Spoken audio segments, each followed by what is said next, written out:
તમને ક્યારે એવું ડિપ્રેશન આવતા કોઈ પુરુષને જોયું કે હવે પેટ વધી ગયું ને બિચાર બહુ દુઃખી છે, એને વાળ ઓછા થઈ ગયા એટલે ડિપ્રેશન આવી ગયું છે, એને મજા નથી આવતી.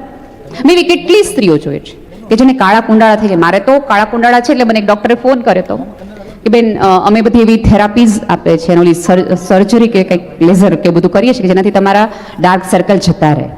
એ પછી મેં તો શું થાય એ કે તમે સારા લાગો. મેં કીધું ના રે ના, આ ડાર્ક સર્કલ તો મારે રાખવા છે. હું અરીસામાં જોઉં ત્યારે સતત મારી જાત મને આપવી જોઈએ કે આ કાળા કુંડાળા તને કેટલાય મૂંઝારામાંથી મળ્યા છે, આ તો મારા મને મળેલા રિવોર્ડ છે, સર્ટિફિકેટ છે. મેં આ મેડલ છે ને એના તો કદાચ ઝાંખા થઈ જશે, મારા આંખના નહીં થાય. એ દરેક કરચલીએ હું કહી શકીશ કે આ ઓલી કરચલી, ઓલી અડધી રાત્રે મને ઓલા માણસે સુવા નહોતી દીધી, આ એની કરચલી છે, મારા નામે લખો, આ એની છે. એટલે તમારી કરચલી, તમારા ધોળા વાળ, તમારા કાળા કુંડાળા માટે ગર્વથી કહો કે અનેક વ્યક્તિઓને હા પાડવા માટે મેં જાતને અનેકવાર ના પાડી છે ને, આ એના છે. આપણે ત્યાં દર વર્ષમાં એકાદ વાર માળિયું સાફ કરવાનું છે. હાલાકી માળિયું કોઈ જોવાનું નથી. કોઈ મહેમાને આવીને તમને બેસતા દિવસે એમ કીધું બતાવો તો માળિયું, ઇન્સ્પેક્શનમાં આવ્યા છીએ, કોઈ નથી પૂછતું. તેમ છતાં શું કામ કરીએ છીએ? હું કહું એ માળિયું સાફ એટલા માટે વર્ષમાં એકવાર કરવાનું હોય કે આપણને એક સ્ત્રીને ખબર પડે કે કઈ ઉંમરે માળિયામાં તે શું ચડાવી દીધું તું. તારી સ્વપ્નાઓ, તારી ઈચ્છાઓ, તારા મૂંઝારાઓ, તારા અપમાનો, તારા સન્માનો એ તે માળીએ ચડાવ્યા છે. વરમાં એકવાર તો ઉતાર કે તને ખબર પડે કે હજી આ જીવવાના બાકી રહી ગયા છે.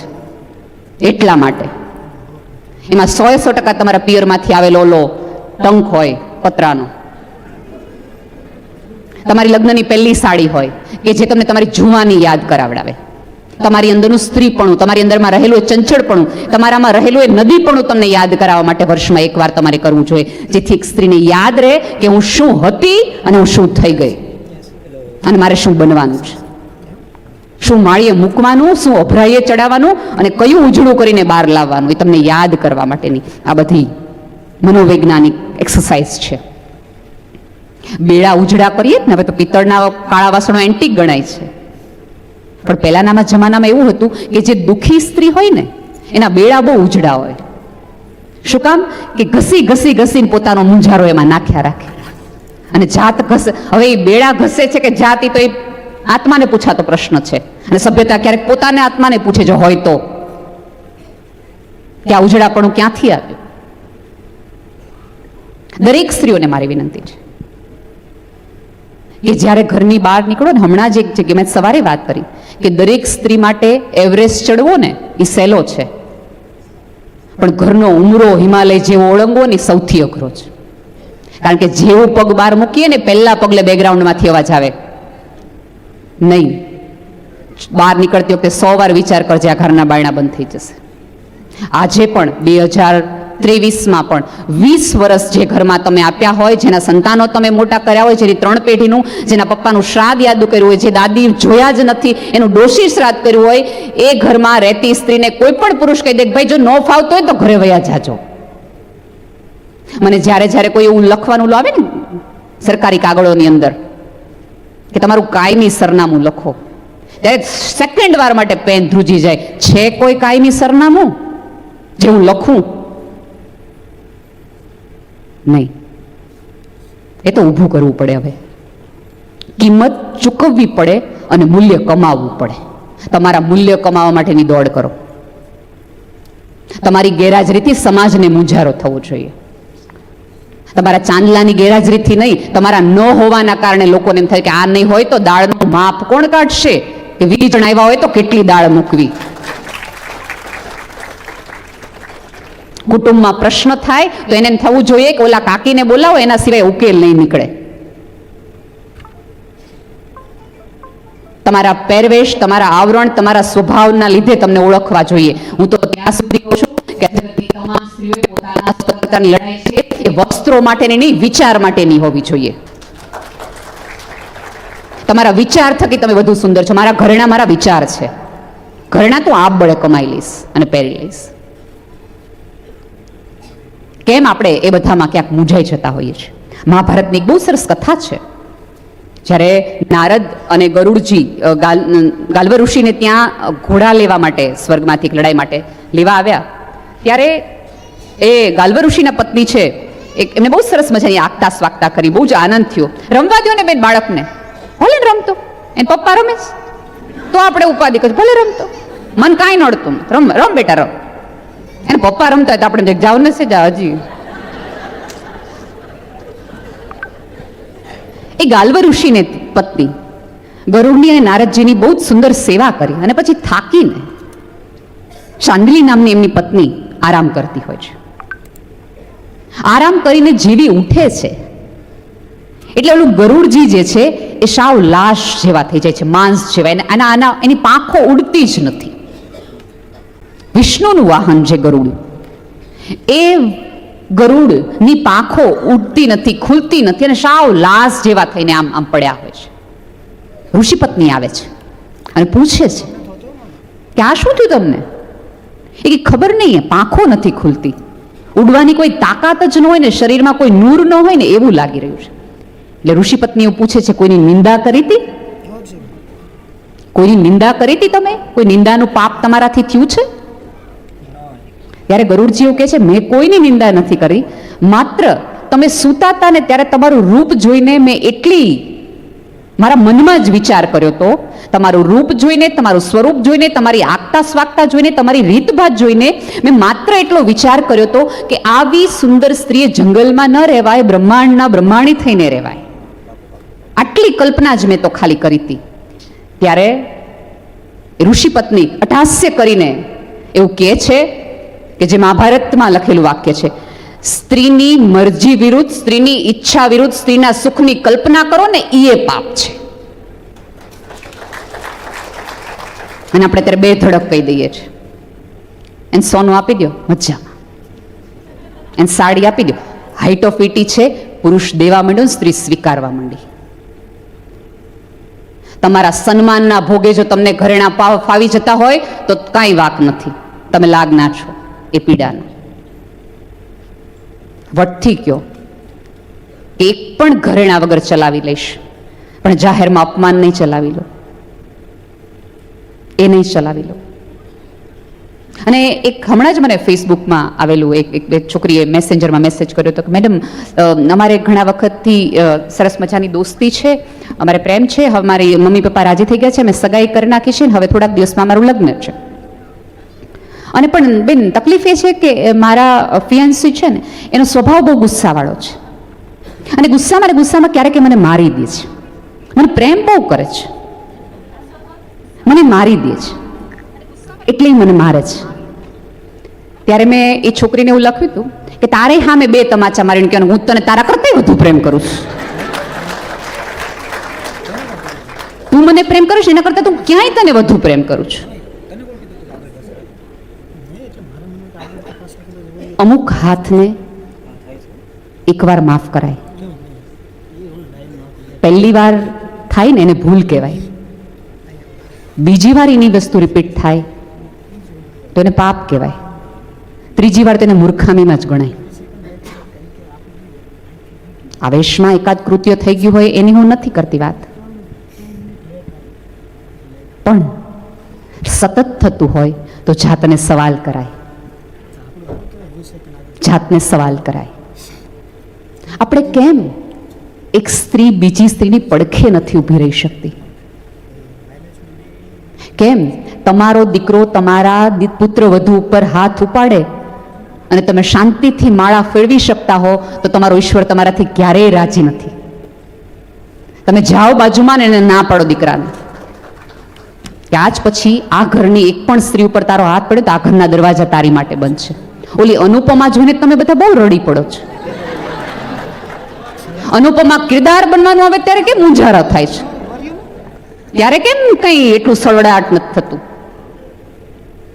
કેમ આપણે એકાદ સ્ત્રીની મિત્ર ન બની શકીએ? આપણી સામાજિક વ્યવસ્થા બહુ સરસ છે કે સાસુ હોય, દેરાણી હોય, નણંદ હોય, દરેક ઉંમરની સ્ત્રી તમારી આજુબાજુ હોય કે જે તમારા મૂંઝારાઓ ભાંગે, તમારી મથામણોને સાંભળે, સમજે. અને હું તો બહુ નસીબદાર છું કે મને એવા મિત્રો મળ્યા છે. અહીંયા મારી એક મિત્ર આવી છે મારી સાથે, પીનું, રિદ્ધિ, એ એવી મારી બહેનપણીઓ કે જેના આધારે મેં મારા મુંજારાઓ કાઢ્યા છે. હું એ બેનના જોડે આ જગતની કોઈ પણ મોટા મોટો જુગાર રમી શકું, કારણ કે મને શ્રદ્ધા છે કે મારું ડાબું જમણું અંગ મારા મિત્રો છે. કેમ આપણે કોઈ એકબીજા સ્ત્રીને આવા મુંજારાઓ નથી બની શકતા અને કોઈક સ્ત્રીએ દવા પીવી પડે છે? કારણ કે આ આખા દીવમાં આટલા મોટા દરિયામાં એને 2 વ્યક્તિઓ એવી નહીં મળી હોય ને કે જેમાંથી એને એવી શ્રદ્ધા બેસે, કદાચ હું આને જઈને કંઈક વાત કરું ને તો ઉકેલ મળે. એકાદ વ્યક્તિ નહીં મળી હોય ત્યારે ને કાંઈ ન કરી શકો ને, કાંઈ ન કરી શકો તો કોકને રડવામાં તો મદદ કરો.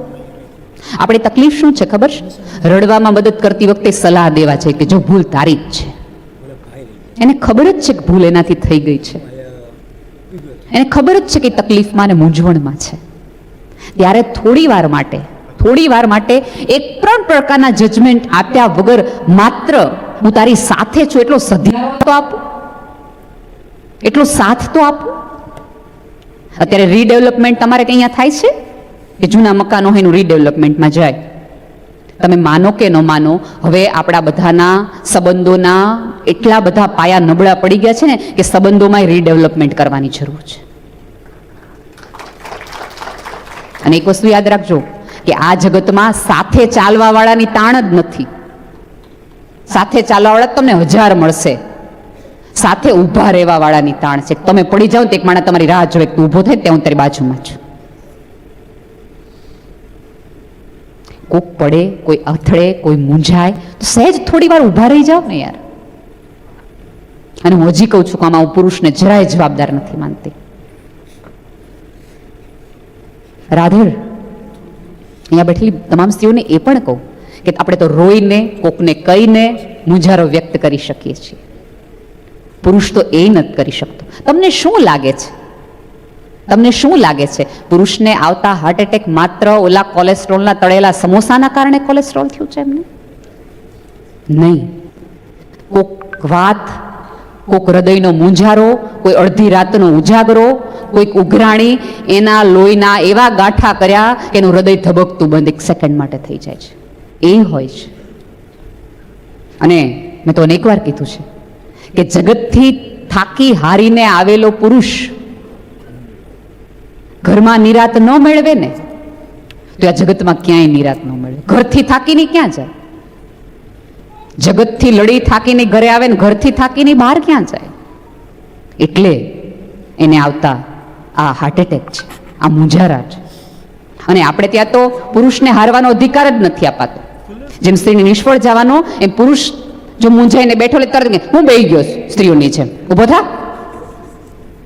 અરે એને ખૂણો આપો થોડોક. અને ઈશ્વરે કરેલો અન્યાય છે કે પુરુષને પિયર નથી આપ્યું. આપણને ન મજા આવે તો આપણે એમ કે હું થોડાક દી મારા મમ્મીને ઘર જઈ આવું ભાઈ. એ તેની મમ્મીને ઘરે જ છે, એ ક્યાં જાય? અને ભૂલે ચૂકે જોઈએ એમ કે મારા ભાઈ બંધારે દીવ સુધી જઈ આવું. હા ઉપડે, તમારે તો એકલા જ જવું જ ને. એની સમસ્યાઓ આપણા જેટલી જ છે. દીવવાળા ઉના સુધી જાય બેન, બીજું તો શું કરે? કારણ કે આખું ગુજરાત દીવ સુધી આવતું હોય મુંજારા કાઢવા માટે. તો તમારે કોક ખૂણા તો નાળિયેરી નીચે ગોતવા પડે.